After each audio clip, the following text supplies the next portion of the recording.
Hello everyone and welcome to episode 2 of Film Music Moments with me, Carl Corbin. Today we're going to be looking at Spider-Man Far From Home, the latest film in the Marvel Cinematic Universe, with the music scored by Michael Giacchino. Now Giacchino has scored many different films, including Doctor Strange, also in the MCU, the two Incredibles films by Pixar, as well as Jojo Rabbit, directed by Taika Waititi, and Rogue One, the Star Wars story. Now, what I find interesting about Giacchino is that these films that I've listed are completely different. Like, they have a fun kids film about 4 superheroes. We've got Rogue One, the Star Wars film. We have Jojo Rabbit about a little German kid in World War II. Like, they just have nothing to do with each other. And just like the films, the soundtracks are very different. And in my opinion, it's kind of hard to place a finger on Giacchino's style. Like, I think because he has such a wide range of films that he's done, I can't really place a style per se on Giacchino's compositions. Now today we're going to be looking at Spider-Man Far From Home, and more specifically, we're going to be looking at a character from the film, Mysterio. Now, a bit of a spoiler warning because I'm going to be talking about the plot of the film in this video. Now, Mysterio is actually the villain in the film Far From Home. However, in the first couple of scenes in the film, he is presented as a hero, and his theme is in a major key, played like this.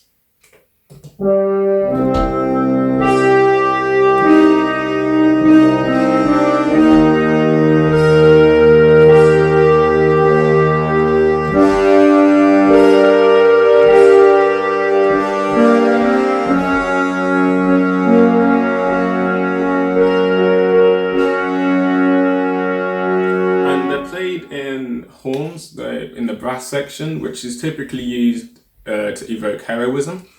Now, later in the film, when it's revealed that Mysterio is actually the villain, it happens when Peter Parker or Spider-Man gives over these weaponized glasses over to Mysterio, and we find out that that was his plan the whole time. And his theme changes. It goes from being in the brass section to be played by an electric guitar and strings. And it goes from a major key to a minor key. And so instead of sounding heroic, it sounds more like this.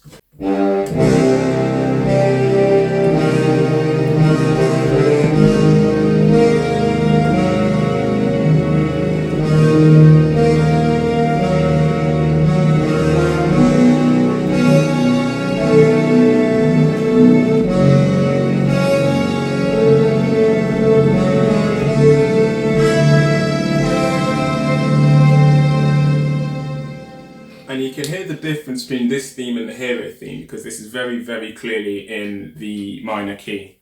And what I love about the two completely different contrasting themes is although they are very similar because it's the same character, one in the left hand if I was playing, but in the full orchestra the low brass would be playing, is that when the hero theme plays, my left hand actually goes up, so it sounds like this.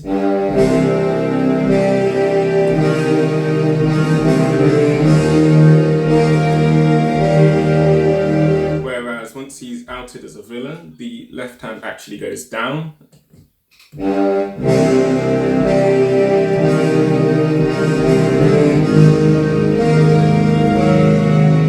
although it's a small detail, I particularly love it as it shows that everybody is uplifting Mysterio when he's the hero, but once he's the villain, everything is going downhill for the hero. One of my favourite uses of his theme is at the end of the film, where Mysterio has now been defeated. In the post-credit scene, we find out that he's actually linked a video of him outing Peter Parker's Spider-Man identity. And this is the final scene of the film that we hear music in. And so the last piece of music that we hear in the film is Mysterio's theme. And Giacchino decides to have the theme much more upbeat than it has been previously for the whole film. And it sounds a bit more upbeat like this.